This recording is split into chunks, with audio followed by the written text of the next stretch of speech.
very mixed emotions.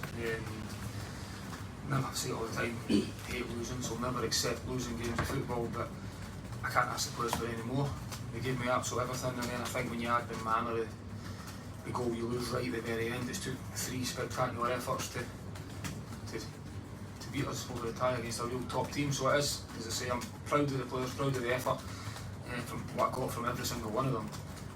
But ultimately it's a bit raw at the minute because you lose again. Did you feel as if there was just a momentary lapse when that first one went in? Yeah, I think probably a bit of both. You'll always look at it and say, can you do better to stop the shot?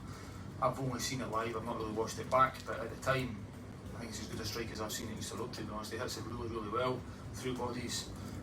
So we'll obviously analyse everything, we look at every goal and every opportunity that we give up within the game, but it has took a strike for 40 yards tonight, and then an overhead kick and a dead ball from 30 yards in the first leg. So no, the players can take a lot of pride for the way they defended, the concentration.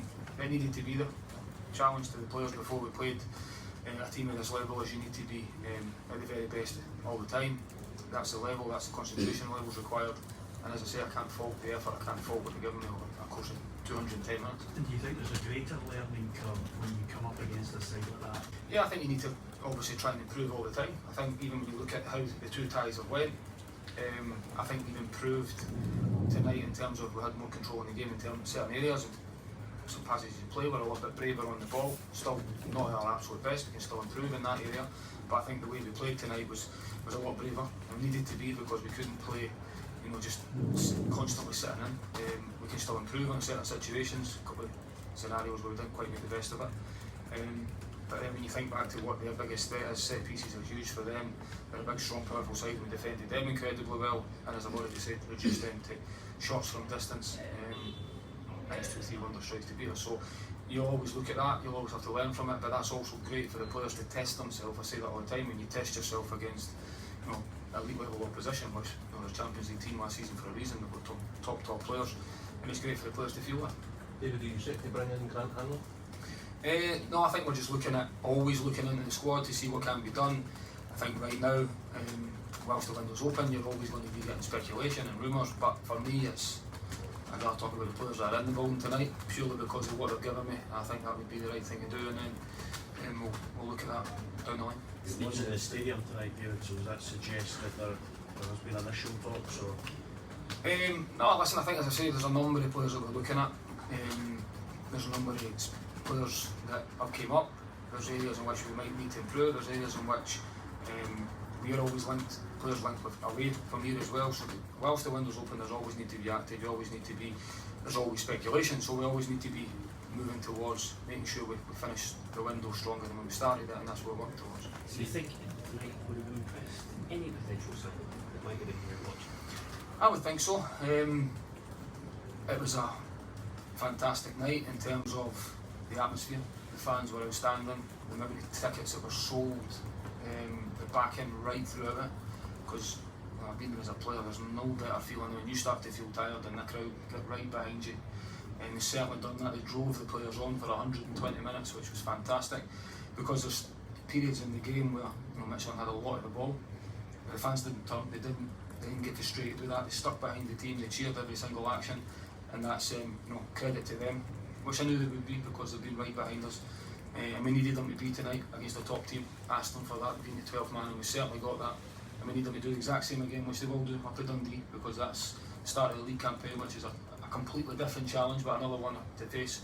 And then they've got another European tie to look forward to in a week's time. So, which still, again, I'm sure they'll go in the numbers if they can. So, it's been well documented to me how important the fans are and how big they are to helping the team, and they're certainly doing that at the minute, which is brilliant. So a bit early, but how is everyone? Because I saw Nicky came on. Yeah, Nicky just felt his hamstring, and then when the way the game had went, we could make one more sub, but we couldn't stop the game, so it had to be done at half time.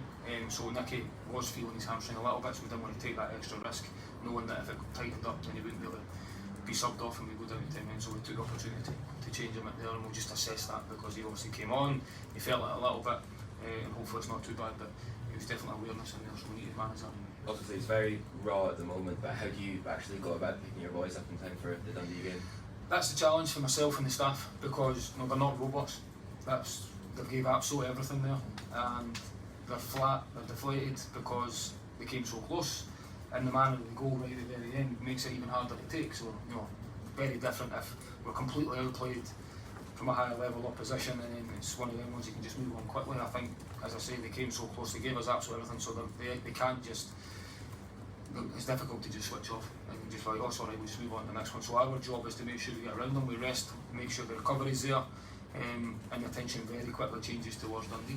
So the fresh challenge of what that faces. But it's, again, the domestic stuff and how well we done last season, European is a reward, European ties is a reward for how well we've done, so we need to make sure we start the season well. Dundee will be a real tough test because they've got a new manager, they'll have new players that want to impress and a different way of playing. We need to be ready for that challenge because it's always tough when you go up there anyway. People might look and say, well, Hibs will be favourites because of what you achieved at the tail end of last season. It's a scalp to be taken. No, I think it's always tough going up there anyway. The league showed that last season. Think about everybody can beat everyone, how tight it was throughout the whole season. The last time we were up there, obviously, it was a real difficult night. So I think expect it to be a real tough test. I think tonight's energy and effort required is obviously a lot for the players, but that's why you do pre-season. We're ready for, and all the preparations being geared up to make sure the players are ready to go Thursday, Sunday, and you've got a squad that's able to deal with that as well. So that's the benefit of doing what we do. So the players will make sure they're ready. As I said, they've got no time to feel sorry for themselves, so they need to make sure we are ready for that. But it is a good game to look forward to, and tonight's performance and way of playing will be very different, a very different challenge to how we'll set up against Dundee. Stephen Presley, someone you've had much experience with?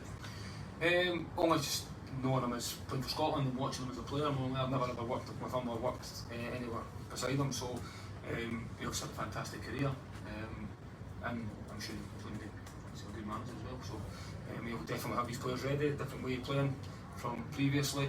And he's got new players that will be looking to try and impress as well. So I think everyone will be looking at themselves, want to start the season as well as you can. That's always a challenge.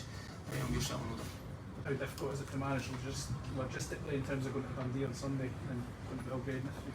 Yeah, we'll do everything we can to make it as easy as possible for the players. The one thing you want to always do is you want to make sure they're going into it as fresh as you can. So the Belgrade game will take care of itself by the time we get to that. The plans will go in place to make sure we can get there the easiest way, the quickest way.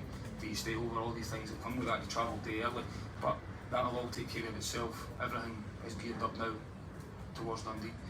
We make sure we get everybody with the game plan ready to go up there to make sure we try and win the game, and then the attention then we'll look forward to Thursday night in Europe again, which naturally the players will all be ready for. You have a chance to do a bit of homework on Belgrade and lead up to this tie? I think we're always looking at potential things you could face. You have an eye across everything. Without, the players aren't aware of any of that goes on. That's the whole point of your analysis department. It's what we do as coaches. We're always preparing for what the possible outcomes could be. But right now, the attention will be all about Dundee, and the players will be fully aware of what we're trying to face there. How big does that become now that you're going into these Thursday, Sunday challenges? It's vital. I think it's vital they've got a strong squad. I think we demonstrated that a lot last season, and the togetherness within it, because especially when you're looking at the two ties we just played there, we started the same side in both games, so you naturally got players that are disappointed in not playing.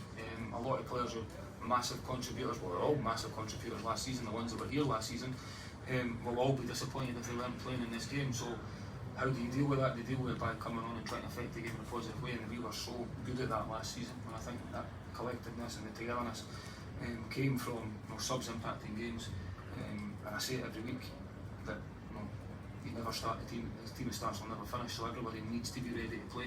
Everybody is good enough to play, which is why they're in the squad, and that's why we've developed such a squad that is capable of fighting on two fronts.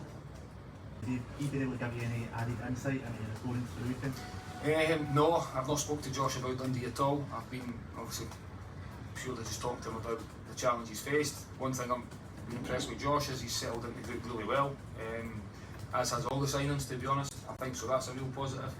And obviously Josh hasn't played under this manager, so it will be slightly different, and I'll just be concentrating on making sure I get him recovered, rested and ready to go again, because he's obviously played a lot tonight, and gave absolutely everything, emptied himself tonight as did everybody else, so we'll quickly get him recovered.